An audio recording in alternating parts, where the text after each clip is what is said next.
வணக்கம் மக்களே, சற்று முன் கிடைத்த தகவல் ஒன்றை பார்க்க போகிறோம். தேர்தல் முடிவுக்கு பிறகு அதிமுகவா திமுகவா புதிய கருத்து கணிப்பு, திடீர் தகவல். இந்த ஒரு தகவலை பற்றி தான் நாம் பார்க்க போகிறோம். தகவலை பார்ப்பதற்கு முன்னதாக நீங்கள் நம்மளுடைய சேனலுக்கு புதிய பார்வையாளர்களாக இருந்தீர்கள் என்றால் மறக்காமல் நம்மளுடைய சேனலை சப்ஸ்கிரைப் செய்து வைத்துக் கொள்ளுங்கள் மக்களே. வீடியோ பிடித்திருந்தால் மறக்காமல் லைக் செய்து வைத்துக் கொள்ளுங்கள். அதாவது தற்பொழுதைய பொறுத்த வரைக்கும் பெரும் விதத்தில் இருந்து கொண்டிருந்தாலும் நம்மளுடைய வெள்ளிக்கிழமை 19ஆம் தேதி நம்மளுடைய ஏப்ரல் மாதம் பார்த்திங்கன்னா சிறப்பாக ஒரு கட்டமாக தேர்தல் என்பது நடைபெற்று முடிந்தது. அதன் பிறகு தேர்தல் எவ்வளோ வாக்கு சதவீதம் பார்த்திங்கன்னா வாக்குப்பதிவு பண்ணியிருக்காங்க அப்படின்றதையும் தேர்தல் ஆணையம் வெளியிட்டிருந்தாங்க. அதில் பார்த்திங்கன்னா முதல்ல 72%, அதுக்கப்புறம் 69.8% அப்படின்னு சொல்லி முடிச்சிட்டாங்க. இந்த ஒரு சூழ்நிலையில் அடுத்தடுத்து பார்த்திங்கன்னா தொகுதி வாரியாக பெரும்பான்மையுடன் பார்த்திங்கன்னா அதிகமாக வாங்கின தொகுதிகளையும் பார்த்திங்கன்னா சொல்லியிருந்தாங்க.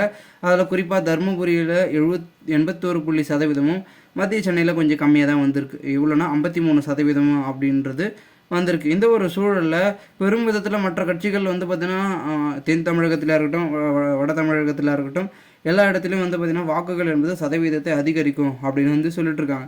இந்த ஒரு சூழலில் கடந்த முறை காட்டிலும் இந்த முறை பார்த்திங்கன்னா 8% குறைவாக தான் பார்த்திங்கன்னா வாக்குகள் பெற்றிருக்கிறது, வாக்குப்பதிவு அடைந்திருக்கிறது அப்படின்றது தேர்தல் ஆணையம் ஒரு அறிவிப்பை வெளியிட்டிருந்தது.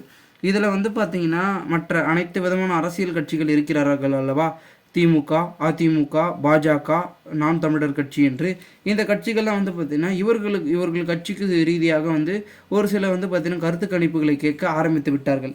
அந்த கருத்து கணிப்பின் மூலமாக நம்மளுக்கு எவ்வளோ சதவீதமான வாக்குகள் வரும் அப்படின்றத பார்த்திங்கன்னா கேட்க ஆரம்பித்திருக்கிறார்கள் என்று கூறப்படுகிறது. ஏனென்றால் 6 சட்டமன்ற தொகுதியை சார்ந்தது தான் ஒரு நாடாளுமன்ற தொகுதியாக அமையும். அந்த 6 சட்டமன்ற தொகுதியிலும் ஒரு சட்டமன்ற தொகுதியிலும் இவ்வளோ சதவீத வாக்கு யாருக்கு போயிருக்கு, இவ்வளோ வாக்கில் இதில் இந்த தரப்பு இவ்வளோ போட்டிருக்காங்க, அந்த தரப்புக்கு எவ்வளோ போயிருக்கு அப்படி இப்படின்னு அவர்களுக்குள்ளே கணிப்புகளை பார்த்திங்கன்னா திமுகவும் அதிமுகவும் எடுக்க ஆரம்பித்திருக்கிறார்கள் என்று கூறப்படுகிறது. அதிமுகவை காட்டிலும் சற்று அதிகமாகவே வாக்குகள் வந்திருக்கும் அப்படின்ற பேச்சுக்கள் தான் அதிகமாக இருக்கிறது.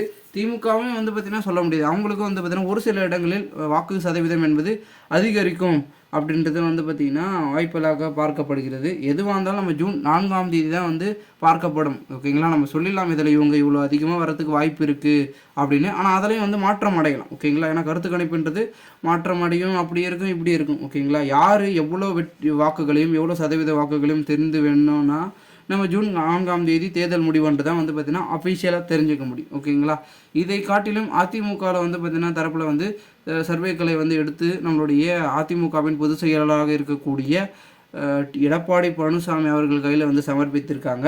அதில் எடப்பாடி பழனிசாமி அதனை பார்த்து ஆய்வு செய்திருக்க பொழுது என்ன சொல்லியிருக்காங்கன்னா, இதில் இவ்வளோ சதவீத வாக்குகள் வரும் அப்படின்னு கணிப்பில் சரி இடம்பெற்றிருக்கு. இதில் இதை விட கம்மியாகவோ இல்லை அந்த இடத்துல பின்னணிவோ ஏற்பட்டால் அங்கே இருக்கக்கூடிய முக்கிய புள்ளிகள், அதாவது என்னென்னா மேலே உள்ள பதவியாக இருந்தாலும் சரி, கீழே உள்ள பதவியாக இருந்தாலும் சரி, அதாவது மாவட்ட செயலாளர்கள், அதற்கு கீழே இருக்கக்கூடிய பகுதி, அப்படி இப்படின்னு அடுத்தடுத்த பதவிகள் இருக்குல்ல, அந்த பதவியில் பார்த்திங்கன்னா எடுக்கப்படும். அதை அவர்கள் கையிலிருந்து படிக்கப்படும். அப்படி அந்த இடத்துல பார்த்திங்கன்னா பின்னணிவு ஏற்பட்டால், அப்படி இல்லைனா ஓகே அந்த பதவியில் அவங்க தொடருவாங்க அப்படின்றது எடப்பாடி பழனிசாமி அவர்களுடைய தரப்பின் கருத்துக்களாக இருக்குது.